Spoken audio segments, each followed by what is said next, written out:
Good evening everyone. एक बार फिर से आप सभी का स्वागत है। तो जैसा कि आपको मालूम है, हम बात कर रहे हैं आपकी बिहार पीजीटी 2.0 साइकोलॉजी के बारे में, जिसका आपका होने वाला है पेपर। कब आपका होने वाला है? दिनांक 15 दिसंबर 2023 को। ठीक है। तो साइको प्रोफेसर के जानिब से यहाँ पे आपके लिए पेश कर रहे हैं अगेन आपके लिए इंपॉर्टेंट टॉपिक्स, जहाँ से आपके सवाल आने की संभावना हो सकती है कि आपको सवाल यहाँ से देखने को मिले, क्योंकि अभी तक यहाँ से सवाल इस बार नहीं उठाया गया था। ठीक है। लास्ट लेक्चर के अंदर आपने जो देखा था, हमने बात की थी किस टॉपिक के बारे में? हमने बात की थी यहाँ पे आपकी इमोशन के बारे में, कि इमोशन से आपको सवाल देखने नहीं मिला। उसी के साथ साथ मोटिवेशन से आपको एक सवाल देखने मिला था। ठीक है। और वहां पे आपको ध्यान देना था, कहाँ पे आपको ध्यान देना है? वहां पे अब्राहम मास्लो के ऊपर। ठीक है, कि वो क्या पूछेंगे इस बार, हो सकता है पूछ सके। ठीक है, कि इसको आपको जमाने के लिए दिया जाए। ठीक है, ये ट्रायंगल में आपको जमाने को दिया जाए, इसका आप यहाँ पर ध्यान रखेंगे, या फिर आपको बोला जाए कि नीचे से बढ़ते हुए क्रम में भी इसको जमाने की बात वो कर सकते हैं। ठीक है। ओके, आज हम बात करने वाले हैं एक और ऐसा चैप्टर जहां से आपको सवाल लगभग लगभग नहीं देखने मिला, या फिर देखने भी मिला तो बहुत ही न्यून सा सवाल था वो। ठीक है, एकदम वो नुल था। ठीक है, इस प्रकार से आपका हाइपोथेसिस होता है। अच्छा, वहीं से एक बात आपको ध्यान रखनी है कि मे भी अगर वो पूछना चाहे रिसर्च से संबंधित, आपकी शोध से संबंधित, तो बड़ा ही बेसिक सवाल आपके लिए वो जो सेट कर सकते हैं यहाँ पे, वो किससे संबंधित है? वो संबंधित है आपके यहाँ पे हाइपोथेसिस से, है ना, यानी कि परिकल्पना से। वैसे वीडियो का यहाँ पे ये माध्यम नहीं था बताना, लेकिन चूंकि बात आ चुकी है यहाँ पर, तो बताने का यहाँ पर फर्ज बनता है। इस बात को आप ध्यान रखें। आपके पास एक होता है नल हाइपोथेसिस, एक होता है आपके पास अल्टरनेटिव हाइपोथेसिस। ठीक है। इसी के साथ अगर मान लीजिए और उनको अच्छा करना हो, तो हो सकते हैं आप पूछ सकते हैं आपसे अल्फा एरर के बारे में, और पूछ सकते हैं आपके बीटा एरर के बारे में। ये यहाँ पे क्यों हो सकता है? क्योंकि ये आपके मास्टर्स में रहता है, और उन्होंने बताया है कि आपको एनसीईआरटी से आपके मास्टर्स तक ले जाएंगे। तो अगर टफ साइड में थोड़ा सवाल सेट करना हुआ, तो इस प्रकार से आपसे हाइपोथेसिस के बारे में भी पूछा जा सकता है। इस बात को आपको ध्यान रखना है। ठीक है। इसमें आपका ट्रू पॉजिटिव फॉल्स पॉजिटिव कब होता है ना, ट्रू एरर वो सब कब होता है, वो आपको ध्यान रखना है यहाँ से। ठीक है, कि परिकल्पना को भी आप पढ़ के जाएंगे एक बार, है ना। पूछ लिया तो ठीक है, नहीं पूछा तो कोई बात नहीं यहाँ पर। ठीक है, इतना आपको ज्यादा इसमें दिक्कत नहीं लेनी है। लेकिन आप अगर आपको मालूम है, मालूम करना चाहते हैं, मालूम है आपको, तो इसका आप ध्यान रखें हाइपोथेसिस क्या होता है ना, अल्टरनेटिव, और इसमें रिसर्च के एक भाग में आपसे वो पूछ सकते हैं। ठीक है, मे बी और मे नॉट बी। ठीक है। ओके, चलिए आज जो हम बात करने वाले हैं वो कौन सा है? वो है आपका यहाँ पर चैप्टर नंबर 3। ठीक है, चैप्टर नंबर 3 जो है आपका, वो किससे संबंधित है? वो आपका बायोसाइकोलॉजी से संबंधित है। ठीक है, बायोसाइकोलॉजी, जो कि इस चैनल की एक फेवरेट टॉपिक यहाँ पर। ठीक है, जहाँ पे वो लेके आते हैं किसको? जहाँ पे वो लेके आते हैं आपकी जैविकी को। ठीक है, यानी कि आप जो पढ़ रहे हैं मनोविज्ञान, उसमें आपकी बायोलॉजी किस प्रकार से मदद करती है, हिंडर करती है, क्या करती है, क्या नहीं करती है ना, उसके बारे में आपसे यहाँ पर पूछ सकते हैं, पूछा जा सकता है। लास्ट टाइम अगर हम बात करें तो देखिए आपको दो सवाल देखने मिले थे, हमारी नजर में जितना आ रहा है। ठीक है, तो वहां पे देखिए एक सवाल था आपका स्ट्रेस से संबंधित, कि स्ट्रेस के दौरान क्या होता है आपकी बॉडी में। ठीक है, आपका हाइपोथैलेमस सिंपैथेटिक डिवीजन वगैरह क्या एक्टिवेट होता है, कौन सा ग्लैंड ग्रंथि होती है, वो पूछा था आपसे। और उसी के साथ एक और पूछा था कि आपका हाइपोथैलेमस जो है वो क्या रेगुलेट करता है। ठीक है, आपका हाइपोथैलेमस क्या रेगुलेट करता है, उसके बारे में भी आपसे पूछा था। तो ये दो सवाल थे, और उसके अलावा यहाँ से इस चैप्टर से कुछ खास नहीं पूछा गया, तो इसको आप यहाँ पर ध्यान रखिए। ठीक है, आई होप कि आपको, आई नो मतलब नॉट होप, थोड़ी सी अंग्रेजी तंग है हमारी। ठीक है, यहाँ पर हम बात करेंगे यहाँ पे कि आपको मालूम है यहाँ पर मजा बिल्कुल नहीं आ रहा होगा, आपको आनंद नहीं आ रहा होगा, क्योंकि आपको क्या देखने नहीं मिल रही है? आपको देखने नहीं मिल रही है पीडीएफ। ठीक है, तो चलिए चलते हैं पीडीएफ के ऊपर। ऑल राइट, तो यहाँ पर देखिए ये सभी टॉपिक्स को देखिए, ये तो है आपकी एनसीईआरटी। ठीक है, यहाँ से आप देखिए आपको कौन सा टॉपिक देखने मिला आपको पीजीटी 1.0 के अंदर। ठीक है, पीजीटी 1.0 के अंदर देखा जाए तो आपको यहाँ से सवाल, आई डोंट थिंक सो कि आपको यहाँ पर देखने मिला। देखिए, ये बात कर रहे हैं आपके पर संस्कृति ग्रहण के बारे में, क्या क्या होता है उसके अंदर यहाँ पे दिया हुआ है। यहाँ पे आपका एक बड़ा नाम आएगा, कौन? जॉन बेरी का। ठीक है, पीडीएफ खोलेंगे, चैप्टर खोलेंगे, यहाँ पे मिल जाएगा जॉन बेरी, उन्होंने क्या बताया है, नीचे दिया हुआ है, इसको आप देख लेंगे एक बार अच्छे से। ठीक है, फिर यहाँ देखिए दिया है पूर्ण या शून्य का सिद्धांत, भाव प्रबोधन, अक्षतंतु, मस्तिष्क स्तंभ, केंद्रीय तंत्रिका तंत्र, सीएनएस, अनुमस्तिष्क, प्रमस्तिष्क की वलकुट, गुणसूत्र, क्रोमोसोम की बात है, वलकुट की बात है, संस्कृति की बात है, डीऑक्सीराइबो न्यूक्लिक एसिड की बात है, संस्कृतिकरण की बात है, कल्चरलाइजेशन की बात है, अंतःस्रावी ग्रंथियां, पर्यावरण। ठीक है, ये आपके क्रम विकास की बात करता है, जीन, गोलार्ध, आपके हेमिस्फीयर कौन कौन से होते हैं, आनुवंशिकता, प्राज्ञ मानव, समस्थिति, ये आपकी समस्थिति किसकी बात करता है, ये आपकी होम्योस्टेसिस की बात करता है। ठीक है, अचेतक, मेडुला, मीम्स, तंत्रिका आवेग, तंत्रिका कोशिका, है ना। यहाँ से देखिए अगर वो सवाल उठाना चाहें तो यहाँ से सवाल अच्छे से वो उठा सकते हैं, इसका आपको ध्यान रखना है। संधि स्थलीय पुटिका, काय कोशिका क्या होती है, कायिक तंत्रिका तंत्र, ठीक है। ये सब यहाँ पर रेटिकुलर एक्टिवेटिंग सिस्टम क्या काम करता है, ये सब पूरा आप प्रयास करें कि आप पढ़ के जाएं अच्छे से। हो सकता है मे बी वो यहाँ से सवाल पूछ लें इस बार, क्योंकि यहाँ पे आपको इन सब टॉपिक से आपको सवाल देखने नहीं मिला था। हो सकता है सीधे सीधे पूछ ले हो कि मानव के अंदर कितने क्रोमोसोम्स होते हैं, ठीक है। कई लोगों से हड़बड़ी में ये भी गलत हो जाएगा या कई लोगों से बन भी जाएगा, आसान से हो जाएगा, ठीक है। लेकिन वो थोड़ा टफ करना चाहे तो पूछ सकते हैं कि एड्रिनल कॉर्टेक्स से या मेडुला से क्या चीजें निकलती हैं, एपिनेफ्राइन नॉर एपिनेफ्राइन कहाँ से निकलता है, ठीक है। ये सब बातें भी आपको यहाँ पर ध्यान रखनी होगी, ठीक है। उसके बाद देखिए एक सवाल यहाँ पे आपको देखने मिल रहा है, साफ साफ यहाँ पे देखिए आपसे पूछ सकते हैं वो उपबलकुटीय तंत्र के बारे में, ठीक है। लिम्बिक सिस्टम याद कर लीजिए, रट लीजिए, आपको जीवन में हमेशा काम आएगा ये चीज, है ना। लिम्बिक सिस्टम जो है आपका, यहाँ देखिए लिम्बिक सिस्टम उपबलकुटीय तंत्र जो है ऐसे व्यवहार जैसे लड़ना, भागना इत्यादि को नियमित करता है। इसमें क्या क्या आता है, आपका हिपोकैम्पस आता है, गलतुंडिका आती है और आपका अधिष्ठेतक आता है, ठीक है। क्या क्या आ रहा है आपका यहाँ पर, हिपोकैम्पस दिया है, गलतुंडिका दी है और आपका अधिष्ठेतक भी यहाँ पर दिया हुआ है, ठीक है। तो ध्यान दीजिएगा इस पे, हम किसकी बात कर रहे हैं, हम बात कर रहे हैं आपके लिम्बिक सिस्टम के बारे में, यानी कि आपके उपबलकुटीय तंत्र के बारे में बात कर रहे हैं हम। इसके अंदर क्या क्या आता है, आपका आता है हिपोकैम्पस। हिपोकैम्पस किसके लिए जिम्मेदार है, जिम्मेदार है आपकी लॉन्ग टर्म मेमोरी के फॉर्मेशन के लिए, ठीक है। लॉन्ग टर्म मेमोरी के फॉर्मेशन के लिए आपका जिम्मेदार होता है यहाँ पे आपका हिपोकैम्पस, है ना, दीर्घकालिक स्मृति के लिए। उसी के साथ साथ और क्या बोल रहे हैं, ये बोल रहे हैं आपकी गलतुंडिका, जिसको आप क्या नाम से जानते हैं, आप जानते हैं एमिगडेला के नाम से, ठीक है। एमिगडेला के नाम से जानते हैं। और तीसरा क्या है आपका यहाँ पर, वो बोल रहे हैं आपके हाइपोथैलेमस के बारे में, ठीक है। अधिष्ठेतक जो है आपका वो भी यहाँ पे आपका होता है, इसको आप यहाँ पर ध्यान रखें, ठीक है। तो ये तीनों चीजें आपकी दी हुई हैं एज पर एनसीईआरटी। वैसे थैलेमस भी आपका होता है एक पार्ट लिम्बिक सिस्टम का, लेकिन वो हायर स्टडीज का पार्ट है। यहाँ पे आपको एनसीईआरटी के मुताबिक आपको हिपोकैम्पस, एमिगडाला, हाइपोथैलेमस ये आपको ध्यान देना है। हो सकता है प्रश्न ऐसे सेट कर दे वो, which of the following is the limbic system के पार्ट्स हैं, आपको यहाँ पे दे देंगे हाइपोथैलेमस, यहाँ दे देंगे मान के चलिए आपको दे दिया एमिगडाला, और यहाँ पे दे दिया है मान लीजिए आपको यहाँ पर दे दिया है उन्होंने पॉन्स, ठीक है। और यहाँ पे दिया है D more than one of the above, and E में दिया है आपको नन ऑफ द अबव। तो आप किसको मार्क करेंगे, आप मार्क करेंगे डी को, मोर than one of the above. Hypothalamus भी होता है और यहाँ से आप एमिगडाला भी जो है वो किसका पार्ट होता है, आपके उपबलकुटीय तंत्र का पार्ट होता है। आपके एनसीईआरटी में साफ साफ तौर पे यहाँ पे दिया हुआ है, इस बात को आप यहाँ पर ध्यान रखेंगे, ठीक है। ओके, इसी के साथ देखिए कुछ इस प्रकार से बनती है आपकी क्या, आपकी ये बनती है तंत्रिका कोशिका, ठीक है। क्या बन गई आपकी ये आपकी तंत्रिका कोशिका बन गई, बड़ी थोड़ी सी खराब बन गई यहाँ पे, इसको सुधार देते हैं, ठीक है। ओके, ये क्या बन गई है, ये आपकी तंत्रिका कोशिका बन गई है। यहाँ पे क्या होते हैं आपके, यहाँ पे होते हैं आपके टर्मिनल बटन, ठीक है। क्या होते हैं आपके, सॉरी, यहाँ पे क्या होते हैं आपके टर्मिनल बटन होते हैं यहाँ पे। और इसके अंदर छोटे छोटे क्या फिल होते हैं, इसके अंदर फिल होते हैं आपके तंत्रिका संचारक। क्या होते हैं, तंत्रिका संचारक होते हैं यहाँ पे आपके। इसको आप किस नाम से जानते हैं, आप जानते हैं न्यूरो, यानी तंत्रिका के अंदर जो ट्रांसमिट हो रहा है ना, उसको क्या बोलते हैं आप, उसको बोलते हैं आप न्यूरो ट्रांसमीटर, ठीक है। न्यूरो ट्रांसमीटर कहते हैं इसको यहाँ पे। और यहाँ पे छूटता है, ठीक है, यहाँ पे अगला वाला जो है डेंड्राइट्स या मस्कुलर सेल को जो वहाँ पे स्टार्ट हो सकता है, ठीक है। इसका आपको ध्यान रखना है। अब आपको मालूम है, जीवन में ध्यान रखिएगा, किसी भी सेल के अंदर, किसी भी कोशिका के अंदर क्या होता है, एक होता है आपका न्यूक्लियस। क्या होता है, एक होता है आपका न्यूक्लियस केंद्रक, ठीक है। इसको आप किस नाम से जानते हैं, आप न्यूक्लियस नाम से जानते हैं या फिर आप इसको केंद्रक नाम से भी जानते हैं, ठीक है। ये क्या कहलाएंगे आपके, ये कहलाएंगे आपके डेंड्राइट्स, ठीक है। इसको आप जानते हैं किस नाम से, आपके एनसीईआरटी में दिया हुआ है आपको पार्श्व तंतु नाम से, है ना। और ये जो है आपके यहाँ पे, इसको क्या बोलते हैं आप, इसको बोलते हैं आप अक्ष तंतु, है ना। एक अक्ष की तरह, एक एक्सिस की तरह है यहाँ पर,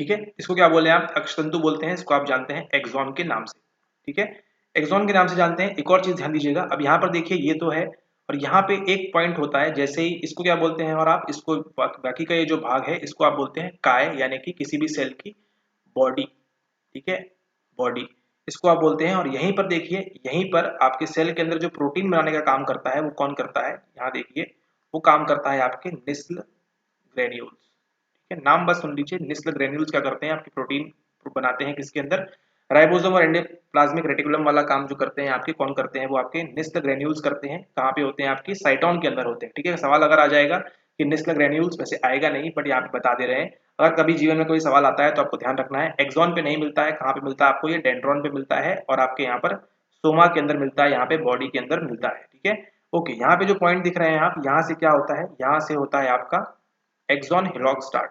क्या होता है, इस पॉइंट को क्या बोलते हैं, एक्सॉन हिलॉक होता है। एक्सॉन हिलॉक होने के बाद यहाँ पे देखिए ये क्या होती है, इस प्रकार से क्या बनती है आपकी, ये जो आप देख रहे हैं इसको हम बोलते हैं धवल मज्जा छत। क्या बोलते हैं इसको हम, इसको हम बोलते हैं धवल मज्जा छत, यानी कि माइलिन शीथ। ठीक है, क्या कहा जाता है इसको, इसको कहा जाता है आपकी माइलिन शीथ। ठीक है, प्रत्येक न्यूरॉन के अंदर होती है। और कई बार देखा जाता है कि आपकी अगर माइलिन शीथ क्या होती है, अगर आपके ब्रेक हो जाती है, टूट जाती है, तो क्या होगा वो भी देखते हैं यहाँ पर अभी। ठीक है, तो यहाँ पे ये माइलिन शीथ है और इसको क्या बोलते हैं आप, इसको जो जहाँ पे माइलिन शीथ से कवर नहीं है इसको क्या बोलते हैं आप, इसको बोलते हैं आप नोड ऑफ रेनवियर। ठीक है, नोड ऑफ रेनवियर भी इसको कहा जाता है। तो आपका देखिए एक्शन पोटेंशियल्स कभी अगर आपने सुना हो, जो आपका क्रिया विभव है, ठीक है, जो आपका क्रिया विभव है वो कहाँ से स्टार्ट होता है, वो आपके इस हिलॉक से स्टार्ट होता है एंड देन इस प्रकार से जंप करते करते यहाँ पे पहुंचता है और यहाँ से फिर आपके आगे जो है न्यूरोट्रांसमीटर वो क्या करते हैं, वहां से आगे एग्जिट कर जाते हैं। ठीक है, ओके। अब आपको मालूम है आपके दो होते हैं, एक होता है आपका सीएनएस यानी कि केंद्रीय तंत्रिका तंत्र, और दूसरा होता है आपका पीएनएस यानी कि पेरिफेरल नर्वस सिस्टम। ठीक है, सीएनएस एंड पीएनएस होता है। तो सीएनएस के अंदर जो माइलिन शीथ बनाता है उसको आप क्या बोलते हैं, उसको आप बोलते हैं ओलिगोडेंड्रोसाइट्स। क्या बोलते हैं, ओलिगोडेंड्रोसाइट्स बोलते हैं। और पीएनएस के अंदर जो माइलिन शीथ बनाता है उसको आप क्या बोलते हैं, उसको आप सुना होगा आपने श्वान सेल्स। ठीक है, तो हमेशा ध्यान रखिए जीवन में आपके मरते दम तक, हमारे मरते दम तक, जब तक ये दुनिया है, सीएनएस में जब तक कोई नई चीज नहीं इजाद हो जाती है तब तक सीएनएस में हमेशा माइलिन शीथ कौन बनाएगा, न्यूरॉन के अंदर ओलिगोडेंड्रोसाइट्स।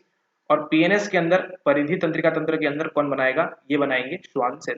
ठीक है, इसको बात आप जीवन भर में ना भूलें, इसको आप हमेशा ध्यान रखें। सीएनएस के अंदर कौन बनाएगा, हमेशा ओलिगोडेंड्रोसाइट्स बनाएंगे माइलिन शीथ को।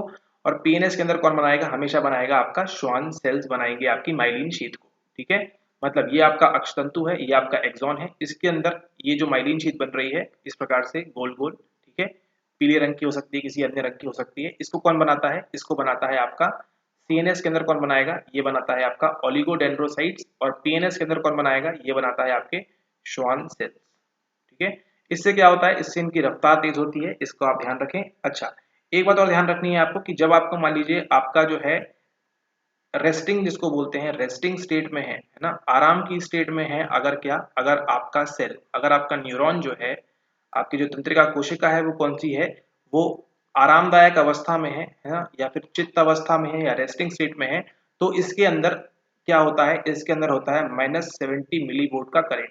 ठीक है, कितना होता है यहाँ पर, -70 मिली वोल्ट का, कहीं कहीं पुस्तकों में 72 भी दिया हुआ है, तो एक ऑन एन एवरेज आपको मान सकते हैं राउंड फिगर में -70 मिली वोल्ट का इसके अंदर आपको करंट मिलता है। ठीक है, या जो भी आप कहें इसको, चार्ज वगैरह जैसा भी आप समझना चाहें, याद रखिए -70 मिली वोल्ट का आप यहाँ पर इसको ध्यान रखेंगे, है ना।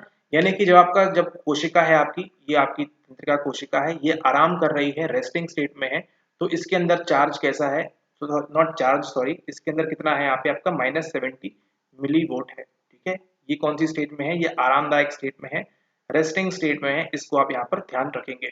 देन इसके बाद आपको ध्यान रखना है, आपकी जो तंत्रिका कोशिका है, नर्व सेल, दो प्रकार से काम करती है। कैसे, ये आपकी विद्युतीय भी होती है, इलेक्ट्रिकल भी होती है, और ये आपकी केमिकल भी होती है। ठीक है, वो केमिकल कैसे, इलेक्ट्रिकल कैसे, देखते हैं। यहाँ पर देखिए क्या होते हैं, ये न्यूरोट्रांसमीटर्स होते हैं, ये भी रिलीज करता है, ये मतलब केमिकल कर रहा है। और इसके अंदर क्या होते हैं, इसके अंदर पॉजिटिव नेगेटिव चार्जेस होते हैं, यानी कि इलेक्ट्रिकल तरीके से भी ये काम करता है। ठीक है, ओके। जब आपका सेल रेस्टिंग स्टेट में है तो उसकी कितनी है यहाँ पर एनर्जी, -70 मिली वोल्ट की है। और इसके अंदर चार्ज कैसा होगा, हमेशा नेगेटिव चार्ज होगा, इसको आपको ध्यान रखना है। क्या होता है, इसके अंदर आपका नेगेटिव चार्ज होता है, नकारात्मक ऊर्जा इसके अंदर होती है ना, relatively as compare to outside. ठीक है, नेगेटिव चार्ज होता है आपका रेस्टिंग स्टेट में, इसको आप ध्यान रखेंगे। ठीक है, देन क्या होता है, ये सेल आपका डीपोलराइज होता है। ठीक है, तो कितना पहुंच जाता है, ये पहुंच जाता है आपका +30 मिली वोल्ट के ऊपर।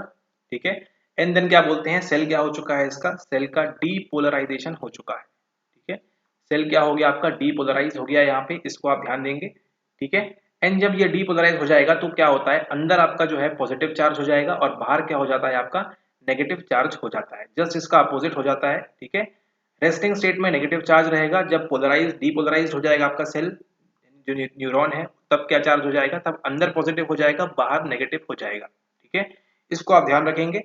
और उसी के साथ जब ये क्या होगा, अगेन ये हाइपर पोलराइज हो जाएगा तो क्या होगा, अंदर अगेन नेगेटिव एंड बाहर अगेन पॉजिटिव हो जाएगा जैसा पहले हो रहा था, और फिर रेस्टिंग स्टेट में आते भी ऐसे हो जाता है। ठीक है, तो यहाँ पर देखिए इस ग्राफ को देखिएगा, ग्राफ से आप थोड़ा समझेंगे यहाँ पर।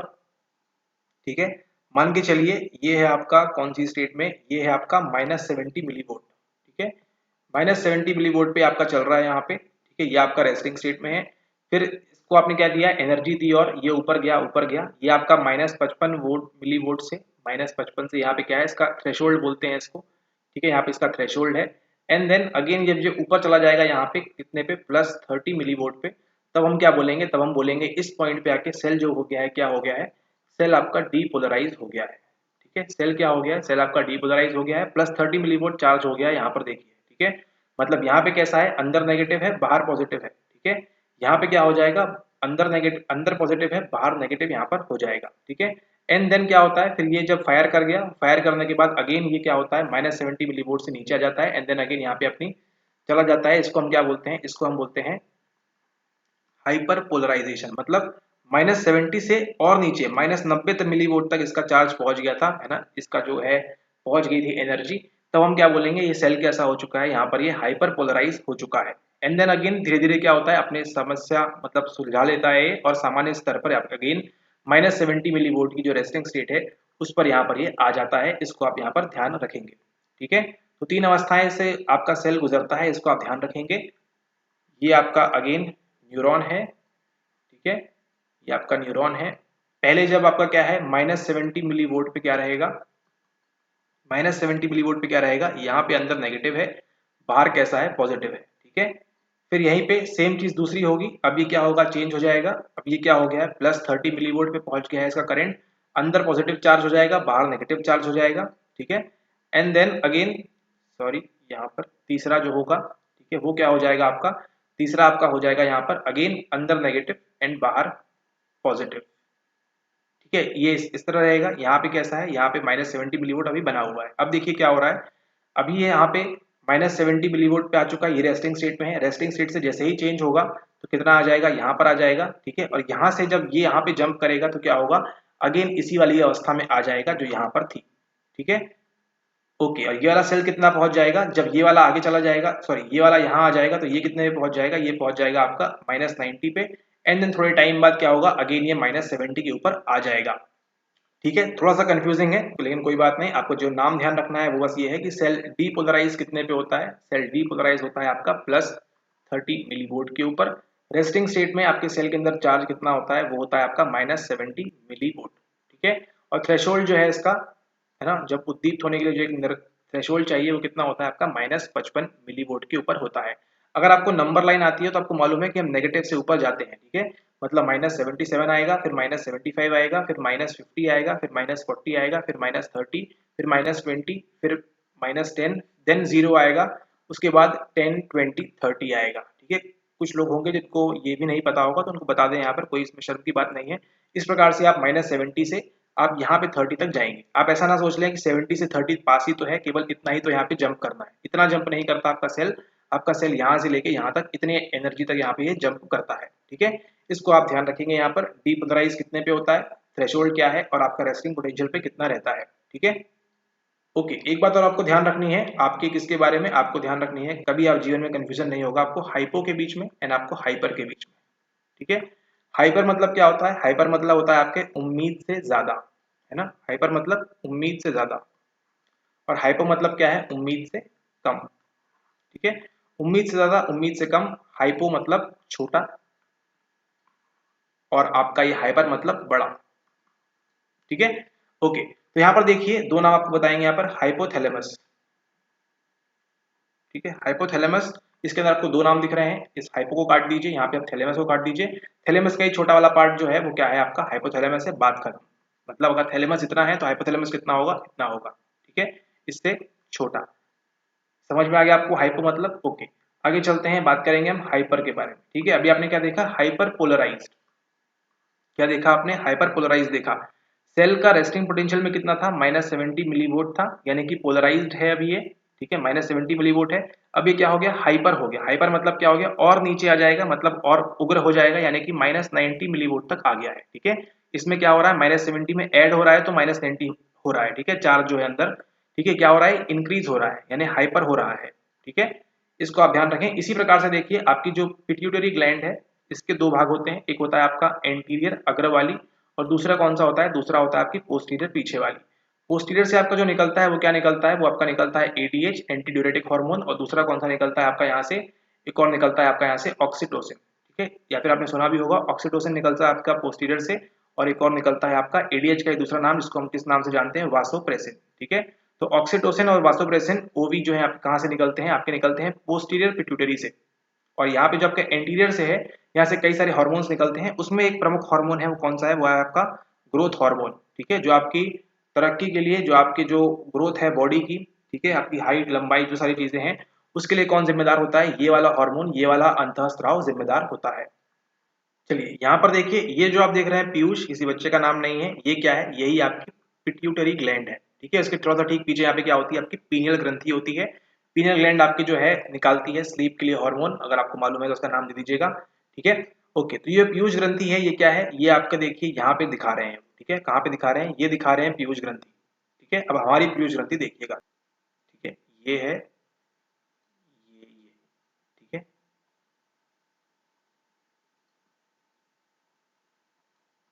वास्तविकता में आपकी पीयूष ग्रंथि कुछ इस प्रकार से दिखती है, ये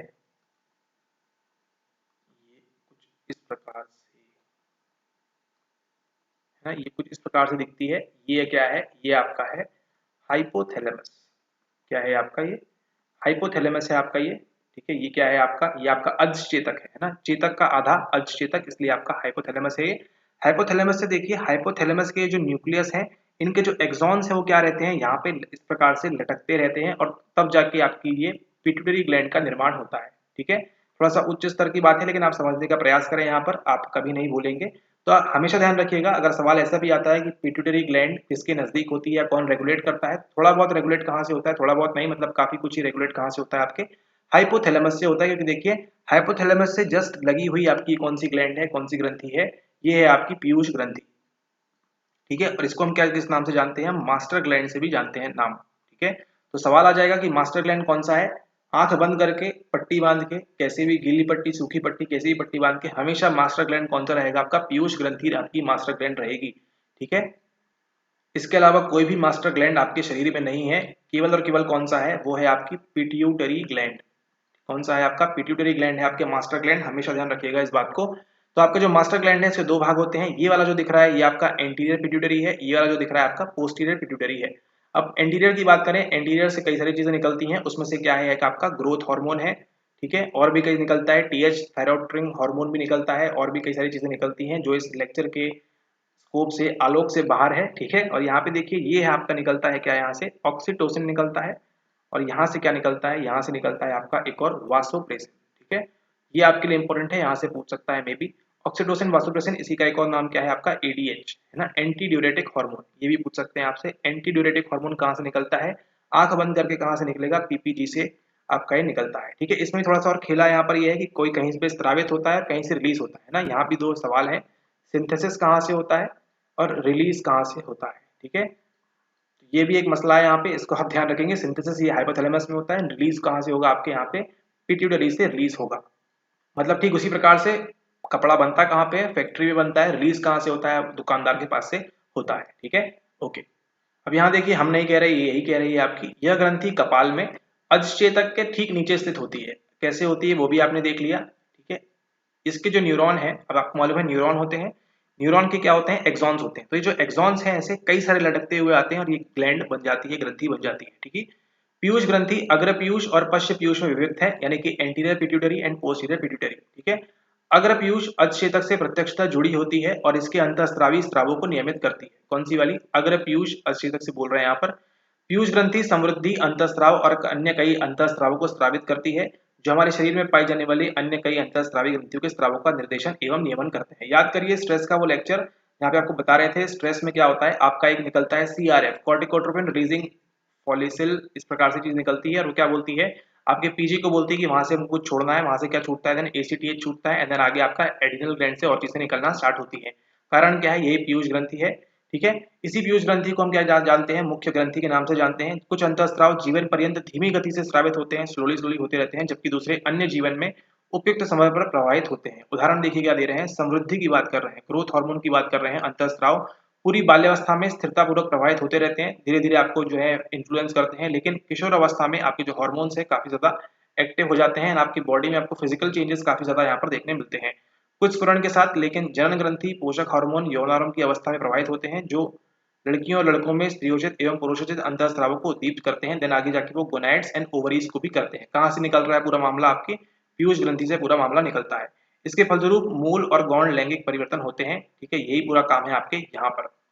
ठीक है, तो ये पूरा देखा आपने मामला किसके बारे में, आपने जाना यहाँ पर पिट्यूटरी ग्लैंड के बारे में। ठीक है, सवाल बनने की प्रभावता यहाँ से ज्यादा है, संभावना ज्यादा है, इसका आप ध्यान रखें। पिट्यूटरी ग्लैंड यही क्या है, यही आपकी पीयूष ग्रंथि है। ठीक है, पीयूष ग्रंथि है आपकी ये। चलिए यहाँ पर देखिए, पूर्ण या शून्य सिद्धांत, इसको हम क्या बोलते हैं, आपका जो न्यूरॉन है किस पे काम करता है, ऑल और नन प्रिंसिपल पे काम करता है। सवाल आ सकता है सीधे सीधे, ध्यान रखिएगा।